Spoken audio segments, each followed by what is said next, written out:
Mahashivratri special थाळी. कोणत्याही प्रकारची पूर्वतयारी न करता अवघ्या 20 ते 25 मिनिटात अगदी वेळेवर होणारी पौष्टिक थाळी. नमस्कार, कढीपत्ता किचनमध्ये आपलं खूप खूप स्वागत आहे.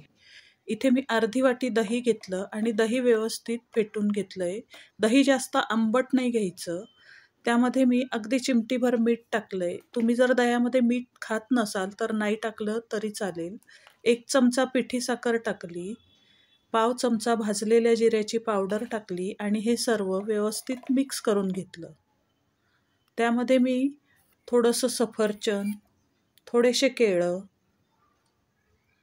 थोडेसे डाळिंबाचे दाणे आणि थोडेसे द्राक्ष बारीक कापून टाकले. तुम्ही तुमच्याकडे जे फळं अवेलेबल असतील ते वापरले तरी चालतील. हे सर्व मी व्यवस्थित मिक्स करून घेतलं आणि इथे आपला मिक्स फ्रूट रायता तयार आहे. उपवासाकरता स्वीट बनवण्याकरता मी एका फ्राय पॅनमध्ये 2 चमचे तूप टाकलं आणि त्यामध्ये 2 ते 3 चमचे गुळाची पावडर किंवा किसलेला गूळ टाकायचा आणि याला थोडंसं मेल्ट करून घ्यायचं. आता यामध्ये मी 2 केळं बारीक चिरून टाकलेत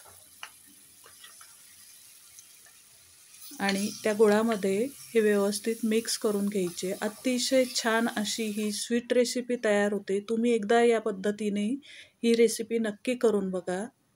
त्यामध्ये मी 2 ते 3 चमचे फ्रेश कोकोनट किंवा ओलं नारळ टाकलंय.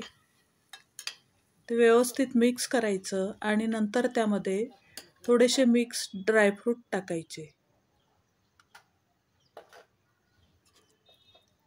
हे सर्व मिक्स करून घेतलं आणि आपली ही केळाची एकदम नवीन अशी स्वीट डिश इथे तयार आहे. मी एका परातीमध्ये 2 वाट्या राजगिऱ्याचं पीठ घेतलंय. त्यामध्ये 1 चमचा भाजलेल्या जिऱ्याची पावडर, 1 चमचा लाल मिरची पावडर, चवीप्रमाणे मीठ टाकलं.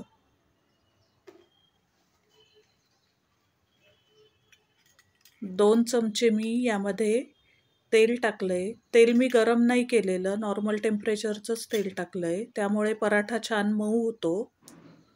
आणि 1 मूठभर बारीक चिरलेली कोथिंबीर टाकली. तुम्ही जर कोथिंबीर खात नसाल तर नाही टाकली तरी चालेल. आणि 2 वाटी राजगिऱ्याच्या पिठाकरता मी 1 वाटी उकडून मॅश केलेला बटाटा यामध्ये टाकलाय. 2 टीस्पून मी यामध्ये पाणी टाकलं आणि याचा व्यवस्थित गोळा बनवून घेतला. हा गोळा रेस्ट करायला नाही ठेवायचा, लगेचच त्याचे पराठे करायला घ्यायचे, नाहीतर त्याला पाणी सुटतं. याचे साधारण 7 ते 8 पराठे तयार होतात. राजगिऱ्याचं पीठ लावूनच मी इथे पराठे लाटलेले आहेत. तुम्ही जर कढीपत्ता किचनवर नवीन असाल तर सबस्क्राईब करायला विसरू नका आणि रेसिपीला लाईक करायला पण विसरू नका. इथे मी फ्राय पॅनमध्ये तूप टाकलं, तुम्ही तेल वापरलं तरी चालेल आणि हा पराठा दोन्ही बाजूंनी तूप लावून व्यवस्थित मी भाजून घेतला. अतिशय मऊ आणि अतिशय टेस्टी असे हे पराठे तयार होतात. आपल्या कढीपत्ता किचनवर वेगवेगळ्या प्रकारच्या उपासाच्या थाळी आणि वेगवेगळ्या प्रकारच्या उपासाच्या रेसिपी आहेत. त्या पण तुम्ही नक्की बघा. मी त्याची लिंक तुम्हाला डिस्क्रिप्शनमध्ये देते. इथे मी 2 ते 3 चमचे दही एका वाटीमध्ये घेतलं. त्यामध्ये 1 चमचा लाल मिरची पावडर टाकली, 1 चमचा भाजलेल्या जिऱ्याची पावडर टाकली, 1 चमचा राजगिऱ्याचं पीठ मी इथे टाकलंय, 1 ते 1.5 चमचा भाजलेल्या शेंगदाण्याची पावडर किंवा कूट मी इथे टाकलाय आणि 2 चमचे ओलं नारळ मी यामध्ये टाकलं आणि हे सर्व व्यवस्थित मिक्स करून घेतलंय. जर हे तुम्हाला जास्त कोरडं वाटत असेल तर त्यामध्ये 2 चमचे पाणी टाकून ही पेस्ट बनवून एका बाजूला ठेवायची.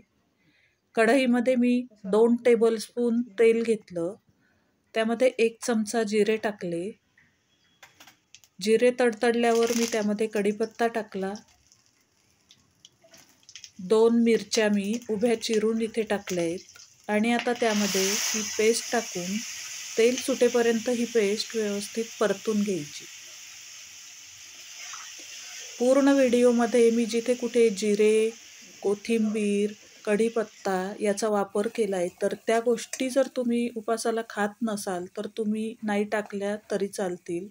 इथे मी 4 बटाटे उकडून त्याच्या बारीक फोडी करून घेतल्या आणि त्यातल्याच काही फोडी अशा मॅश करून घेतल्या आणि हे सर्व या पेस्टमध्ये आता मिक्स करून घ्यायचं. बटाट्याच्या फोडी मॅश करून घेतल्यामुळे भाजीला छान घट्टपणा येतो. आता त्यामध्ये गरजेचं पाणी टाकायचं. पाणी एकदम नाही टाकायचं, थोडं थोडं करूनच टाकायचं. दही आपण यामध्ये वापरलं आहे म्हणून मी अर्धा चमचा साखर टाकली आणि चवीप्रमाणे मीठ टाकलं.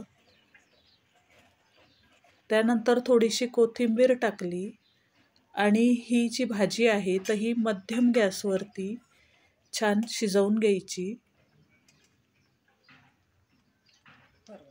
खूप पातळ नाही आणि खूप घट्ट नाही अशी ही आपली भाजी इथे एकदम छान अशी तयार आहे. तिचा रंग पण छान आलेला आहे.